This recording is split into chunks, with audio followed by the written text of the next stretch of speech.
नदी के किनारे आत्मदेव जी रहते हैं और आत्मदेव जी महाराज बहुत बड़े पंडित हैं। उनकी पत्नी का नाम धुंधरी है।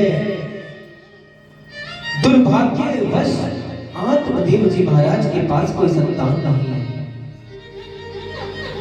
संतान नहीं है इसलिए उनके जीवन में बड़ा दुख है।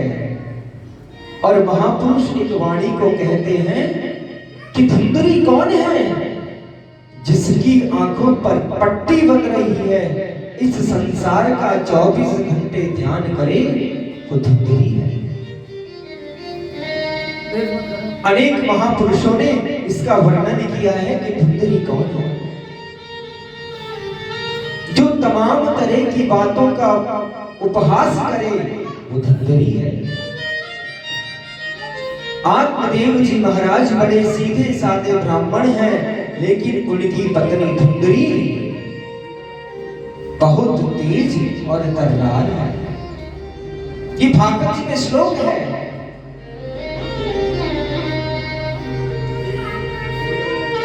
और अपने पति आत्मदेव जी महाराज को रोज कहती है, धिक्कार जीवन धिक जीवन। आपका जीवन धिक्कार है कि आपके जीवन में कोई संतान नहीं है। आत्मदेव इतने दुखी हो गए कि आत्मदेव ने कहा कि मैं तो जंगल के लिए चल दिया। आत्मदेव जी महाराज जंगल की ओर चलने लगे। चलते चलते उनको एक ऋषिवर मिले। जो ब्राह्मण जन होते हैं ना, ये जो भगवान के उपासक होते हैं, ये जो भगवान की अनन्य भक्ति करते हैं, उनके माला, उनके गले में माला, मस्तक पर तिलक, हाथों में कलावा, ये सब शोभा उनकी बता देती है कि ये वैष्णव है, ये विप्र है। अब ऋषिवर ने पहचान लिया कि आत्मदेव ब्राह्मण है और कहने लगे, कथम रोदेषु विप्रत्वं काते चिंता बलियसी। हे विप्रजन, आप इतना रोदन क्यों कर रहे हैं, वो भी एकांत जंगल में? काते चिंता बलियसी, आपकी चिंता का कारण क्या है? आत्मदेव जी महाराज रुदन कर कर कहने लगे, हे ऋषिवर, मेरे जीवन में कोई संतान नहीं है, इसलिए मैं जीवन में रुदन कर रहा हूं और मुझे अब इस संसार में रहने की कोई चाहत नहीं। ये जो संत जन होते हैं ना, ये इस संसार की भवाटनी भवसागर से परे होते हैं। ऋषिवर आत्मदेव को समझाने लगे, हे ब्राह्मण, आपकी संतान नहीं है तो बहुत सुख है, अगर संतान हो जाएगी और आपको क्या उससे सुख मिल सकता है? क्योंकि ये जो सुख है ना, लौकिक सुख, कुछ क्षण के लिए है, कुछ अल्प समय के लिए है। ऋषिवर के वचनों को सुनकर कहने लगे, महाराज आप क्या जानो, मेरे घर में अगर पुत्र हो जाए तो मेरे घर में आंगन में बच्चों की किलकिलाहट उठेगी। आप एक संत हैं, एक महात्मा हैं, अरे आप घर के रंग को क्या जाने, आप तो मुक्त संगत हैं, आप इस रस का पान नहीं जानते।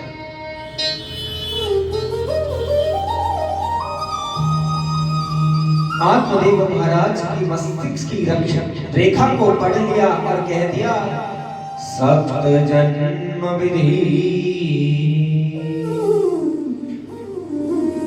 ब्राह्मण, आपके एक जन्म नहीं, आपके 7 जन्मों भी संतान का सुख नहीं है। और जैसे ही ब्राह्मण ने, आत्मदेव जी महाराज ने सुना, ऋषिवर के चरणों में पड़ गए और कहने लगे, भगवान आप जैसा संत अगर कृपा कर जाए तो मेरे घर में बलिहारी की कृपा से किलकारी उठ होएगी।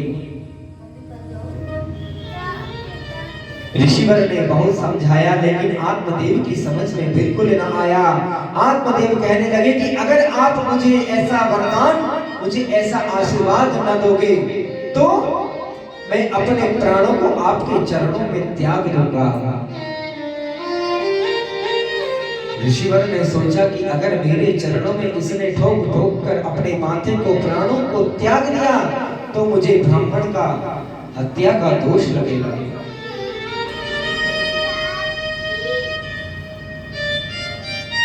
ब्राह्मण को फिर समझाया कि अगर तुम्हें पुत्र हो भी जाए, अगर वो तुम्हारे में बड़े होकर 2-4 डंडे मारेगा तो तुमको क्या मिलेगा। लेकिन आत्मदेव निवेदन करने लगे तो उन्होंने कहा कि जाओ आत्मदेव ब्राह्मण, इस फल को ले जाओ, इस फल को ले जाओ और जाकर अपनी पत्नी को खिला देना, आपके पुत्र हो जाएगा। अब आत्मदेव की खुशहाली का कोई ठिकाना नहीं। कहने लगे कि संत का वचन झूठा जा नहीं सकता, अब तो बेटा होना निश्चित है। ये संतों की वाणी है। आत्मदेव घर आकर धुंधली से कहने लगे, पत्नी देखो, इस फल को तुम खाओगी तो जल्दी गर्भवती हो जाओगी और बच्चा हो जाएगा। अब धुंधली तो अपने इधर उधर की बातों में विश्वास करती है। धुंधली ने संत के फल की परीक्षा लेने के लिए वो फल एक गाय को खिला दिया और अपनी सहेली से एक पुत्र लेकर आत्मदेव जी को कह दिया कि आज मुझे पुत्र हुआ है।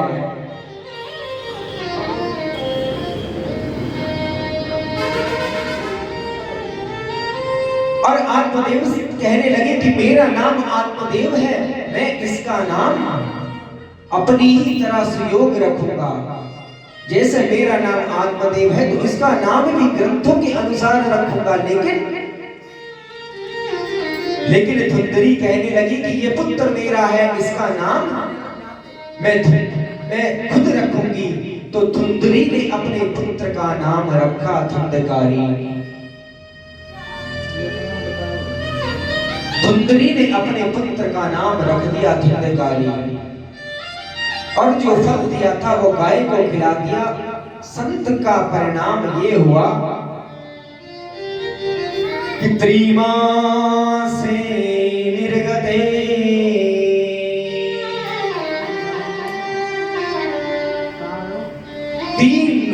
तीन महीनों के बाद उस गाय से एक मनुष्य ने जन्म लिया जिसके कान सिर्फ गाय जैसे हैं, शरीर मनुष्य है। गोकर्ण पंडितो ज्ञानी धुंधकारी महाखला।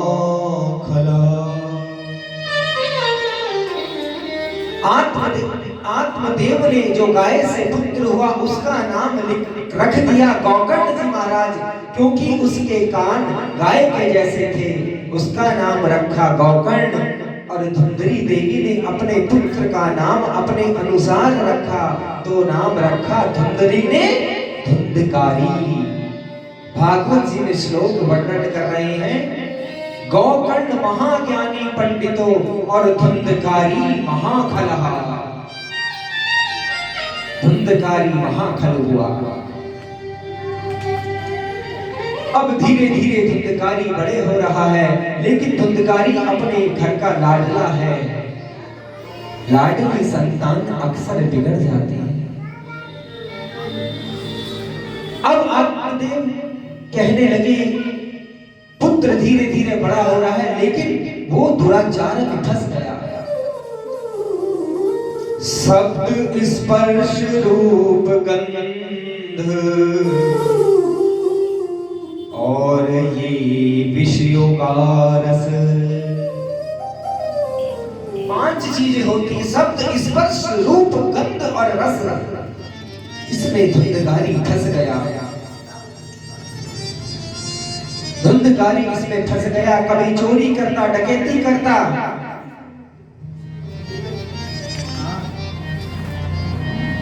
चोरी करता, डकैती करता,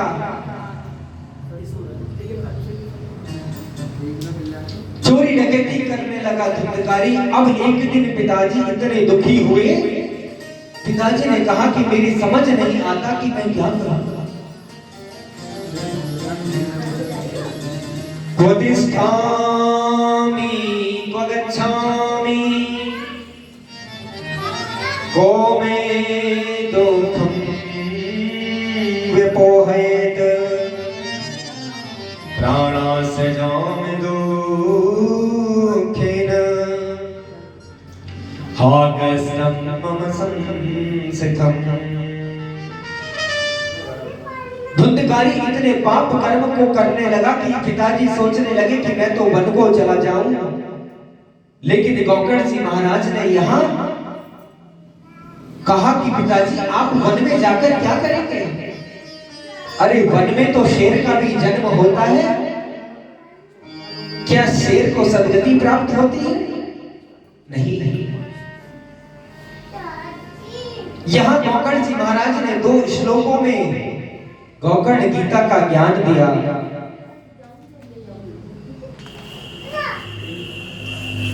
गौकर्ण जी महाराज अपने पिताजी से कह रहे हैं शेर और गिद्ध का जन्म भी उसमें हो जाता है, क्या उनको जन्म मिला? एक दिन धुंधकारी ने क्या किया, 5 वेश्याओं को ले आया और खूब मदिरा का पान किया। अब वैश्या सोचने लगी कि किसी दिन राजा को अगर पता लगा कि चोरी किसने करी तो हम भी पकड़े जाएंगे। 5 वैश्याओं ने धुंधकारी को पकड़ के मार दिया।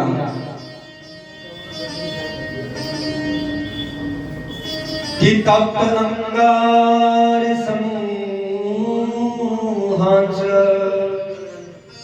तन्मुखे विचीषको अग्नि ज्वाला ते दुखेन व्याकुलो निधनं गता। वेश्याओं ने धुंधकारी को पकड़कर पलंग से बांध दिया और चूल्हे के अंगारे निकल के उसके मुंह में ठूस दिए और सभी वेश्याओं ने धन को आपस में बांट लिया और चली गई। स्त्री नाम नेव तु विश्वासं दुष्टानां कार्येन बुधः विश्वासे यः स्थितो मूढ स दुःखे परिभूयते। सूत जी महाराज कह रहे हैं कि ये जो असाधारण स्त्रियां होती हैं, स्त्री नाम नैव तु विश्वासम, ये स्त्रियां विश्वास के लायक नहीं होती।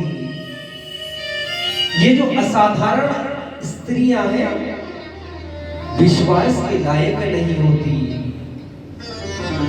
इनके हृदय में तो प्रेम होता है लेकिन पीछे से पूरा छुरा होता है। मेरी बात को अन्यथा न लेना, क्योंकि लिखा है विश्वास या स्थितो मूढा स दुःखे परिभूयते। सुधामयं वचो यासां कामीनां रसवर्धनम् हृदयं सुधाराभं प्रियः को नाम योषितम्। अंतिम में धुंधकारी भूत जाकर बना। संतों की एक वाणी है कि भजन करत बिटिया भली और भजन बिन बुध शबरी तो बैकुंठ गई और धुंधकारी भयो भूत।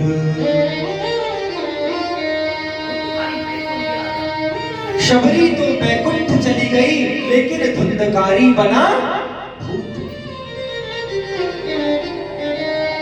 अब गौगढ़ जी महाराज अपने आश्रम में जब वापस आए तो गौगढ़ जी महाराज ने एक दृश्य देखा कि रात में उनके आश्रम में जाकर एक प्रेत आत्मा कभी सिंगार बन जाती, कभी शेर बन जाती। ये ब्राह्मण है ना, जिसकी तप साधना में अगर जोर है, तुरंत आचमन करके मारा, तुरंत प्रकट हो गया और पूछा कि कौन हो? अहम भ्राता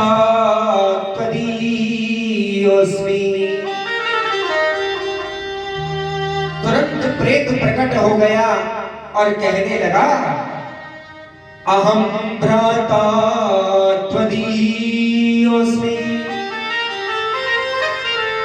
धुन्धकारीति नामतः स्वकीयेनैव दोषेण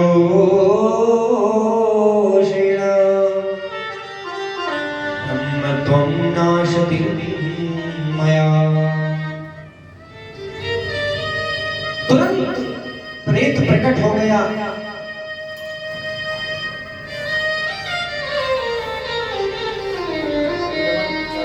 मैं आपका भाई धुंधकारी हूं। गौगढ़ जी महाराज कहने लगे, भ्राता मुझे जब मैं अपने चातुर्मास में था, मुझे पता लगा कि तुम्हारी मृत्यु हो गई है, तो मैंने जाकर तुम्हारा गया जाकर श्राद्ध किया।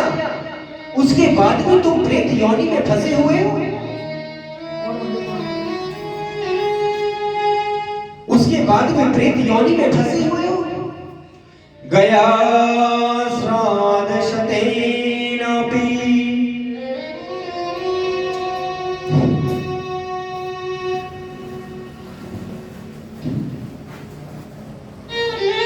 उसके बाद भी आप प्रेत योनि में फंसे हुए हो।